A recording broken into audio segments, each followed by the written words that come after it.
আসসালামু আলাইকুম বন্ধুরা, কেমন আছো তোমরা সবাই? আশা করছি তোমরা যে যেখানে আছো অনেক ভালো আছো। আলহামদুলিল্লাহ আমিও ভালো আছি। তো বন্ধুরা, নুরি ডেইলি ব্লগে আবারও একটা নতুন ব্লগ নিয়ে চলে আসলাম। আশা করছি আজকের ব্লগটা তোমাদের ভালো লাগবে। যদি ভালো লেগে থাকে অবশ্যই একটা লাইক করো। আর তোমরা যারা আজকে আমার চ্যানেলে নতুন, চ্যানেলটা সাবস্ক্রাইব করে আমার পাশে থেকো। বন্ধুরা, আজকে হচ্ছে ভোর 4টার সময় ঘুম থেকে উঠেছি। উঠে অনেক কাজকর্ম করেছি, দোকানের কাজ। তো আজকে হচ্ছে আমাদের প্রিয় নবী হজরত মুহাম্মদ মুস্তাফা সাল্লাল্লাহু আলাইহি ওয়াসাল্লামের আগমন দিবস উদযাপিত হচ্ছে আমাদের এখানে আমিনপুর বটতলী স্ট্যান্ডে। তো সেই উপলক্ষে হচ্ছে জালসা হচ্ছে আর কি। তো ওইখানে তোমাদের দাদা ভাই আর ছেলে যাবে। তো তার জন্য দেখো স্নান করে ওরা রেডি হয়ে গেছে অনেক আগেই, আর দোকান রেডি করে নিয়েছি। তো তার জন্যই বন্ধুরা আমি হচ্ছে তোমাদের সঙ্গে শেয়ার করতে পারিনি সকালবেলার কাজগুলো। তো এখন থেকেই ব্লগটা স্টার্ট করলাম। এই দেখো ছাগলের বাচ্চা দুইটা বাইরে বের করে ছাগলের বাচ্চা দুইটাকে কিছু গম খেতে দিলাম। আর এই দেখো ওরা খাচ্ছে আর মারামারি করছে। তো এদিকে দেখো ছেলেকে হচ্ছে জামা কাপড় পরিয়ে দিচ্ছিলাম বন্ধুরা। আর এই দেখো ছেলের যে জামা প্যান্টগুলো তুলে রেখেছিলাম আর কি। এখন যেহেতু গরমের সময়, এখন তো এই ফুল জামাগুলো পরানো যাবে না, খুবই গরম, পরতে পারছে না, পরে থাকতে পারছে না। তো তার জন্য এই জামা প্যান্টগুলো আমি তুলে রেখেছিলাম, হালকা করে ঠান্ডা পড়বে তখন বার করব। তো এই দেখো আজকে যেহেতু ওরা জালসায় যাবে, তো আজকে হাফ জামা পরে যেতেই চাইছে না। তো তার জন্য দেখো ফুল জামাটা বার করে দিয়েছি। তো এটা হচ্ছিল না ওর, অনেকটাই ছোট হয়ে যাচ্ছিল। আর হচ্ছে এই যে সামনে যে চেনটা থাকে না, ওই চেনটা নষ্ট হয়ে গেছিলো, তুলে রেখে রেখে চেনটা নষ্ট হয়ে গেছিলো। তো ওইটাই দেখো ও পরছিল আর কেমন বিরক্ত হচ্ছিল আর কি, যে আমার জামাটা এমন হয়ে গেল কেন, এটা আমি কেমন করে পরবো, আমি এটা পরবো না, এরকম করছিল আর কি।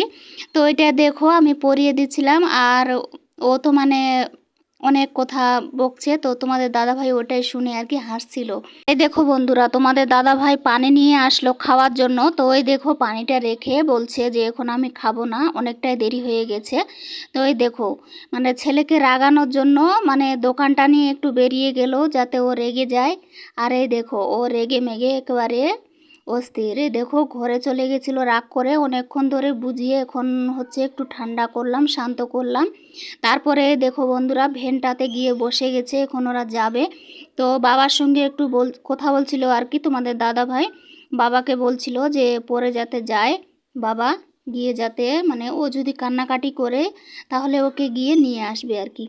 তো ওইটাই বলছিল। তো চলো আমি একটু এগিয়ে দিতে যাচ্ছিলাম। আর ওই দেখো বাচ্চা দুইটা আমি যদি বাড়িতে না থাকি আর কি, তাহলে ওদের হয়ে গেছে। আমি বাইরে গেলাম, ওরাও ছুটে চলে গেল বাইরে। তো ওদেরকে আমি আরও একটু ওদিকে এগিয়ে দিয়ে আসলাম, যাতে ওইদিকে একটু হাঁটাচলা করে একটু শুয়ে বসে থেকে তারপরে আবার নিয়ে আসব, বাড়িতে এনে ঘাস খেতে দেব। তো তারপরে দেখো বন্ধুরা এখানে দাঁড়িয়ে দাঁড়িয়ে একটু কাকিমাটার সঙ্গে গল্প করছিলাম। আর তাতে দেখো একটু দুইটা কাকা চলে আসলো এখানে বাইক নিয়ে। তো ওরা মাংস নিয়ে এসেছিলো। তো এই দেখো 1 কিলো মাংস আমাকে দিল।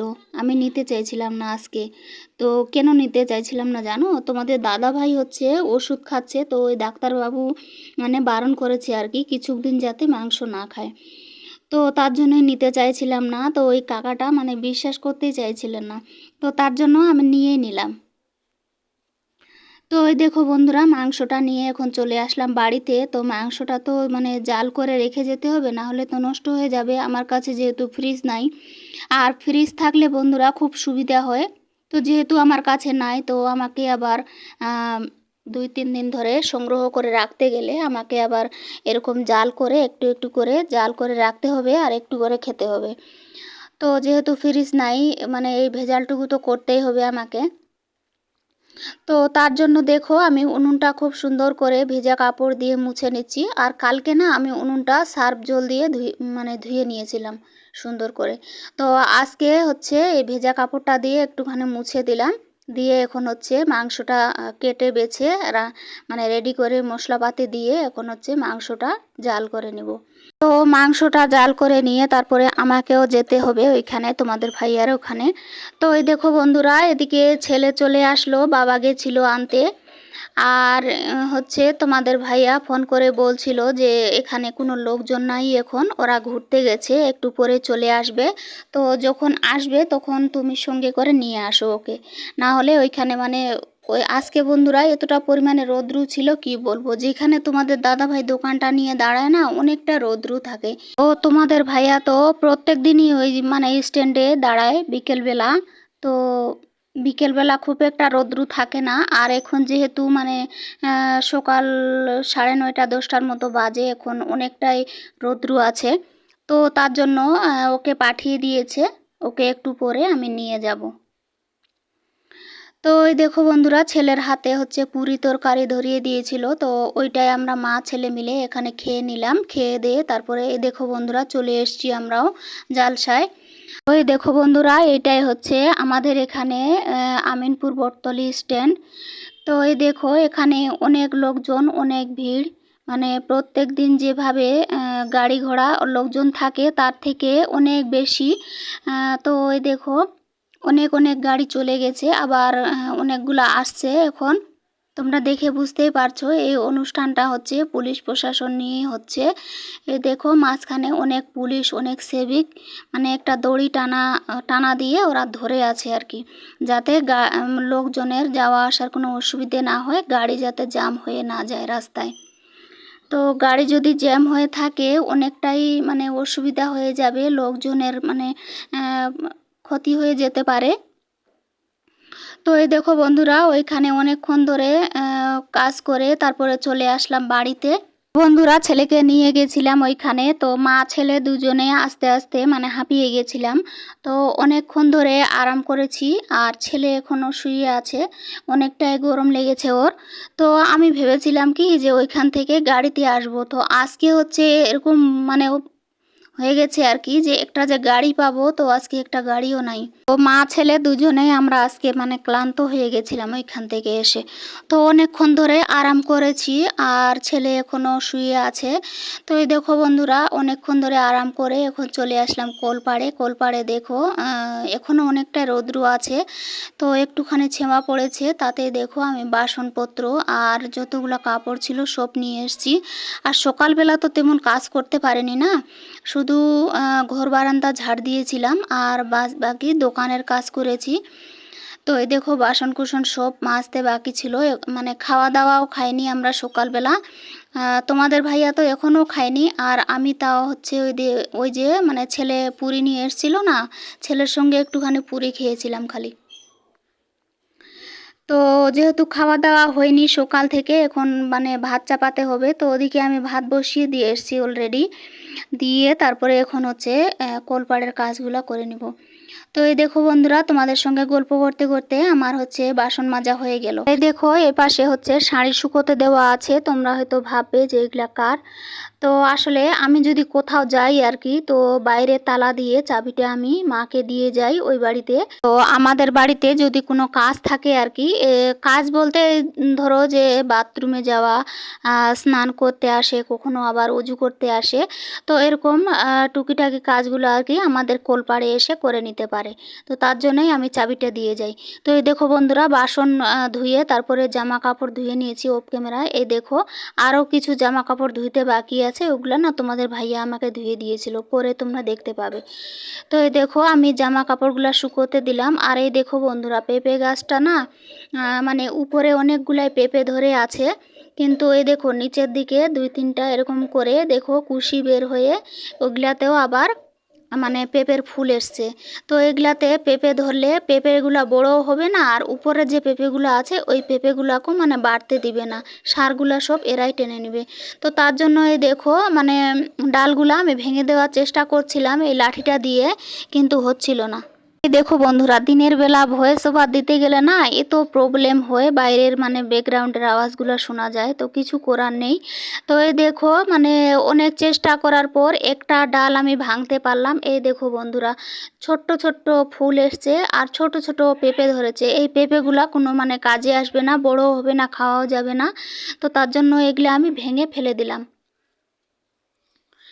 তো তো এই দেখো বন্ধুরা, সকালবেলা যে মাংস নিয়েছিলাম ওই মাংসটার জাল করে রেখেছিলাম। এই দেখো এখন হচ্ছে কিছু মানে অল্প কিছু মাংস দিয়ে এই দেখো আলু ভাজছি, এই আলুটা দিয়ে রান্না করব। তো এখানে দেখো তেল শেষ হয়ে গেছে আমার। তো যেটুকু তেল ছিল ওইটা দিয়ে আলুটা ভাজতে দিয়েছি। আর এই দেখো খালি বোতলটা নিয়ে এখন দোকানে যাচ্ছি। তো দোকানে গিয়ে দেখছি যে একটা লোকও নাই দোকানে, ওরা মানে বাড়ির ভেতরে আছে। তো তার জন্য ওদেরকে বলে কয়ে বোতলটা রেখে চলে আসলাম, ওরা ভর্তি করে রাখবে, পরে গিয়ে আমি নিয়ে আসব। তো এখন চলে আসলাম বাড়িতে। বাড়িতে এসে তরকারি রান্নাটা কমপ্লিট করে নিয়েছি বন্ধুরা। আর এই দেখো তোমাদের ভাইয়া দোকান নিয়ে এসে না বলছিল যে আমাকে অনেকটাই গরম লেগেছে, তুমি কোলপাড় থেকে সরো, তোমাকে কাপড় ধুইতে হবে না, আমি কাপড় ধুবো আর একটু ঠান্ডা হবো এখানে। তো তার জন্য এই দেখো আমার কাপড়গুলো সব ধুয়ে দিয়েছিল আর পরে স্নান করে নিয়েছে। তো এই দেখো বন্ধুরা, এই গাছটাতে কত সুন্দর মানে 3টা ফুল ফুটেছিল, তোমাদেরকে একটু দেখালাম। আর এই দেখো বন্ধুরা, আজকে হচ্ছে মানে আকাশটা এতটা মানে ক্লিয়ার ছিল কি বলবো। এই দেখো পুরা মানে নীল আকাশ বেরিয়ে গেছিল, মাঝে মাঝে একটু করে সাদা সাদা মেঘ ছিল, ওই মেঘে কোনো মানে বৃষ্টি সেরকম হয় না। তো ওই দেখো বন্ধুরা, ওদিককার কাজকর্ম সেরে এখন চলে আসলাম এই জায়গাটা। দেখো মাটিগুলো বৃষ্টি হয়ে না মানে মাটিগুলো একবারে শক্ত হয়ে গেছে। তো এই মাটিগুলো আমি এখন আবার কুপিয়ে নেব। তোমরা দেখেছিলে যে আমি সার দিয়ে রেখেছিলাম। তো চলো এই মাটিটা কুপাতে কুপাতে আমি 2টা আপুর কমেন্টে রিপ্লাই দিয়ে দিই। তো এক আপু আমাকে কমেন্ট করেছিলে যে আপু তোমার ভিডিও অনেক ভালোই লাগে, অনেক গাছগাছলা তুমিও ভালোবাসো, আপু তোমার বাড়ি কোথায়? তো আপু আমার বাড়ি হচ্ছে দক্ষিণ দিনাজপুর জেলার কুশমুন্ডি থানার একটা ছোট্ট একটা গ্রামে। তো আর এক আপু আমাকে কমেন্ট করেছে যে তোমার ভিডিও এই প্রথম দেখলাম দিদি, অনেক সুন্দর হয়েছে, তুমি কি বাড়িতে সব সময় মেক্সি পরে থাকো? আপু এই গরমে না মানে নাইটি পরে কাজ করতে একটু মানে ভালো লাগে আর কি। আর 3 পিসগুলা এখন হচ্ছে এই যে গরমে মানে ঘাম বেরোয়, তো ঘামের সঙ্গে মানে চিপকে যায়, ভালো লাগে না। তো এই দেখো তোমাদের সঙ্গে গল্প করতে করতে আমার হচ্ছে এই জায়গাটা কোপানো প্রায় হয়ে আসছে। আর বন্ধুরা আমি এই জায়গাটা আজকে পুরোটাই কোপাতে একদমই পারিনি। তো যতটা পরিমাণে গরম আর কি একটু করে কোপাচ্ছিলাম, আবার বসছিলাম, পানি খাচ্ছিলাম, এরকম করে একটু জিরিয়ে জিরিয়ে মানে কুপিয়ে নিচ্ছি জায়গাটা। তো এই দেখো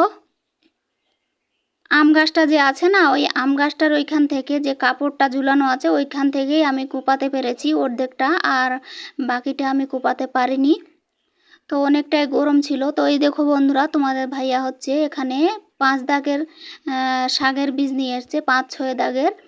তো এগুলা হচ্ছে আমি দেখো এই পাতিলের ঢাকনাটাতে করে এখন সুন্দর করে হচ্ছে ইয়ে করে নিচ্ছি আর কি, একটু একটু করে বীজ নিয়ে নিচ্ছি। তো এটা হচ্ছে আমি হচ্ছে থাম্বনেলে দিব আর তোমাদেরকেও একটু দেখাবো কি কি বীজ আছে। তো এই দেখো বন্ধুরা, এটা হচ্ছে সামনে যে সাদাটা আছে এটা হচ্ছে পালং শাকের বীজ, আর এটা হচ্ছে মরিচা শাক, তিতা শাকগুলা যে হয় ওই শাকগুলা। আর এই দেখো বন্ধুরা, এটা হচ্ছে লাল খুড়িয়া, আর এটা হচ্ছে সাদা সাদা মানে কাটোয়া ডাঁড়ি আর কি। আর এই দেখো বন্ধুরা, এটা হচ্ছে মাঝখানে এটা হচ্ছে ধইনা বীজ, আর ওইটা হচ্ছে মূলো। তো এইগুলা হচ্ছে সব একসঙ্গে মিশিয়ে এখন আমি হচ্ছে এই জায়গায় ছিটিয়ে দেব। তো আমি ভেবেছিলাম যে আলাদা আলাদা করে দিব, কিন্তু পরে ভাবছি যে না একসঙ্গে দিয়ে দিই, ওরকম আলাদা আলাদা করতে গেলে আবার মানে অনেকটাই সময় খাবে আর কি। তো তার জন্যই দেখো এরকম করে মানে সবগুলো একসঙ্গে মিশিয়ে এরকম করে ছিটিয়ে দিচ্ছি। আর ওইদিকে যে বন্ধুরা মানে ডালিম গাছ, তারপরে হচ্ছে মালবেরি গাছ আছে না, ওই গাছগুলো আমি এই জায়গাটাতে বুনে দেব। আর এই দেখো বন্ধুরা, ওই পাশে যে আদা গাছগুলো বুনেছি না, তো আদা গাছের গোড়ার মানে শিপাগুলো বের হয়ে গেছে, তো এখানে মাটি দিতে লাগবে। তো এই দেখো এই ব্যাগটার মধ্যে সার মাটি মিক্স করা আছে, তো এখান থেকেই আমি কিছু মাটি নিয়ে হচ্ছে আদা গাছে দিয়ে দিব। তো এই দেখো বন্ধুরা, মাটি তুলতে গিয়ে যে আমি পিঁপড়ের কামড় খেয়েছি না কি বলবো, গুলাতেও অনেকগুলো পিঁপড়ে কামড়েছিল আমার। এই দেখো, তো এই দেখো বন্ধুরা, আমি আদা গাছের গোড়ায় মাটিগুলো এরকম করে দিয়ে হাত দিয়ে একটু চেপে চেপে বসিয়ে দিচ্ছি। তো আদা মানে আদার গাছগুলো মানে খুব সুন্দর করে হয়েছে। এই দেখো বন্ধুরা, আমি না এই প্রথম আদা গাছ বুনলাম। আর এই দেখো বন্ধুরা, এদিকে হচ্ছে লাল কুমড়োর গাছটা যে বুনেছি, তো এই দেখো তার সঙ্গে পেঁপে গাছ বুনেছি। তো পেঁপে গাছের পাতা দিয়ে না একেবারে লাল কুমড়োর গাছগুলো একেবারে মানে ঢেকে যাচ্ছিল। তো তার জন্য হলুদ হলুদ পাতাগুলো আমি তুলে ফেলে দিলাম। আর এই দেখো বন্ধুরা, লাল কুমড়োর গাছটা আমি তোমাদের ভাইয়াকে বলছি যে একটু কঞ্চি দিয়ে বেঁধে দাও, যাতে ওই টিনটার মধ্যে চলে যায়। তো তোমাদের ভাইয়াকে মানে কি যে বলবো আর কি বলে বুঝাতে পারছি না, আলসে বলবো না কি বলবো। তো এই দেখো এদিক দিয়ে মানে মানে ডোকাগুলো বের হয়ে গেছে। তো এই দেখো বন্ধুরা, এদিকে চলে আসলাম। আর এই দেখো এখানে একটা নার্সারি থেকে পেয়ারা গাছ নিয়েছিলাম, গাছটা এখনো বুনাই হয়নি, তাতে দেখো পেয়ারা ধরেছে। আর এই দেখো বন্ধুরা, এই জবা ফুল গাছটা আমি একটা কাকুর কাছ থেকে কিনেছিলাম। তো ওই কাকুটা বলেছিল যে এই গাছে যদি ফুল ফুটে তো একটা ফুলে নাকি 3 কালারের পাপড়ি থাকবে। তো তার জন্য এই গাছটা আমি কিনে নিয়েছিলাম। তো এই দেখো বন্ধুরা, গাছটা মানে কি রোগে আক্রান্ত করেছে আমি কিছু বুঝতেই পারছি না। তো তোমরা যদি জেনে থাকো বন্ধুরা, তো অবশ্যই একটু কমেন্ট করে জানিও। তো আমি সেই টিপসটাই ফলো করে আমি গাছটার একটু যত্ন করব। এদিকে দেখো স্নেক প্লান্টসগুলো আর হচ্ছে পান গাছটা দেখো কতটা সুন্দরভাবে হেলদিভাবে বড় হচ্ছে, অনেকগুলা পান ধরেছে দেখো। তো চলো বন্ধুরা, আজকের ব্লগটা এখান থেকেই শেষ করলাম। তোমরা ভালো থেকো, আমার জন্য দোয়া করো, তোমাদের জন্য আমার দোয়া রইল।